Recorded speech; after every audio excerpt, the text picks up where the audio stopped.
টানা ২ ম্যাচে দুর্দান্ত বোলিং করার পর আজ আরও একবার দুবাই ক্যাপিটালসের একাদশে সুযোগ পেলেন মুস্তাফিজুর রহমান। এদিন তাদের প্রতিপক্ষ ছিল আবুধাবি নাইট রাইডার্স। বরাবরের মতো আজকেও আস্থার প্রতিদান দেন টাইগার কাটার মাস্টার। দলের প্রয়োজনে নিংড়ে দেন নিজের শতভাগ। দুই দলের মাঝে লড়াইটাও হয় হাড্ডাহাড্ডি। সেখান থেকে ম্যাচের ফলাফল এবং পিচের পারফরমেন্স নিয়েই বাকিটা জানবো রিপোর্টে। প্রথম ২ ম্যাচে ৪ উইকেট নিয়ে দলের হয়ে গুরুত্বপূর্ণ অবদান রেখেছিলেন মুস্তাফিজুর রহমান, যার কারণে আজ স্বাভাবিকভাবে একাদশে রাখা হয়েছে তাকে। বরং দুবাই ক্যাপিটালসের মূল পরিকল্পনা জুড়েই ছিলেন কাটার মাস্টার। এদিন আবুধাবি নাইট রাইডার্সের বিপক্ষে টস হেরে আগে ব্যাট করতে নেমে সুবিধা করতে পারেনি দুবাইয়ের দুই ওপেনার। ইনিংসের দ্বিতীয় ওভারে অজয় কুমারের সুইংয়ে পরাস্ত হয়ে মাত্র ২ রান করে আউট হন লিউস দু প্লয়। পরের ওভারে জেসন হোল্ডারের ফুল টাচ ডেলিভারি উড়িয়ে মারতে গিয়ে আন্দ্রে রাসেলের হাতে ক্যাচ দেন আরেক ওপেনার টবি আলবার্ট। ৯ রানে ২ উইকেট হারিয়ে বিপাকে পড়ে দুবাই ক্যাপিটালস। সেখান থেকে হাল ধরেন জর্ডান কক্স এবং শায়ান জাহাঙ্গীর। শুরুতে ধীরে সুস্থে ব্যাট চালালেও সময়ের সাথে সাথে হাত খুলে খেলতে থাকেন তারা। পাওয়ার প্লেতে ফিজদের স্কোরবোর্ডে জমা পড়ে ৩২ রান। অষ্টম ওভারে ইব্রার আহমেদের উপর চড়াও হন শায়ান জাহাঙ্গীর। সেই ওভার থেকে আসে ১৮ রান। পরের ওভারে জর্জ গার্টনকে জোড়া ছক্কা হাঁকিয়ে ২৮ বলে অর্ধশতক তুলে নেন এই ব্যাটার। এরপর কক্সকে সঙ্গে নিয়ে আরও বেশি আগ্রাসী মেজাজে ব্যাট চালাতে থাকেন জাহাঙ্গীর।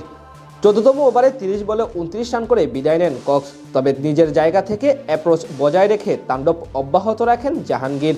তার সঙ্গে যুক্ত হয়ে অন্য প্রান্ত থেকে আক্রমণ চালান রবম্যান পাওয়েল। ১৮তম ওভারে একাই আনেন ১৯ রান। তবে ৯৯ রানে কপাল পুড়ে শায়ানের। আন্দ্রে রাসেলের বলে আউট হয়ে যান তিনি। শেষ পর্যন্ত পাওয়েলের ২৪ বলে ৩৮ রানের ইনিংসে ভর করে ১৯৬ রানের পুঁজি পায় দুবাই ক্যাপিটালস। জবাব দিতে নেমে শুরুটা ভালোই করেন নাইট রাইডার্সের দুই ওপেনার অ্যালেক্স হেলস এবং ফিল সল্ট।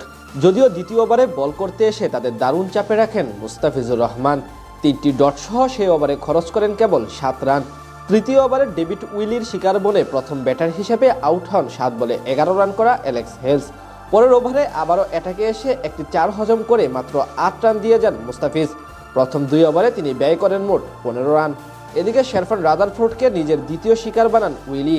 পাওয়ার প্লেতে মোট ৩ উইকেট হারিয়ে ৪৯ রান তোলে আবুধাবি।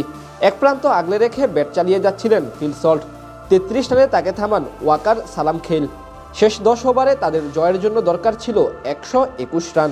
১২তম ওভারে সিমন কুকের কাছে ডাবল ছক্কা হজম করার পরেও ব্রেন্ডন ম্যাককালামকে আউট করেন সামাল খেল। সেখানে শর্ট থার্ডম্যান অঞ্চলে ঝাঁপিয়ে পড়ে দারুণ এক ক্যাচ ধরেন মুস্তাফিজুর রহমান। এরপর একে একে আরও ২ উইকেট হারিয়ে চাপে পড়ে যায় আবুধাবি নাইট রাইডার্স। এমনকি ধীরে ধীরে ম্যাচ থেকেও ফসকে যায় তারা। ১৬তম ওভারে বোলিংয়ে এসে ২ ছক্কা হজম করেন মুস্তাফিজ। তবে ১৮তম ওভারে জেসন হোল্ডারের উইকেট তুলে নিয়ে দলের জয় নিশ্চিত করেন তিনি। আজও ওই এক উইকেটই নিতে পেরেছেন তিনি। তবে জয় পেয়েছে তার দল দুবাই ক্যাপিটালস।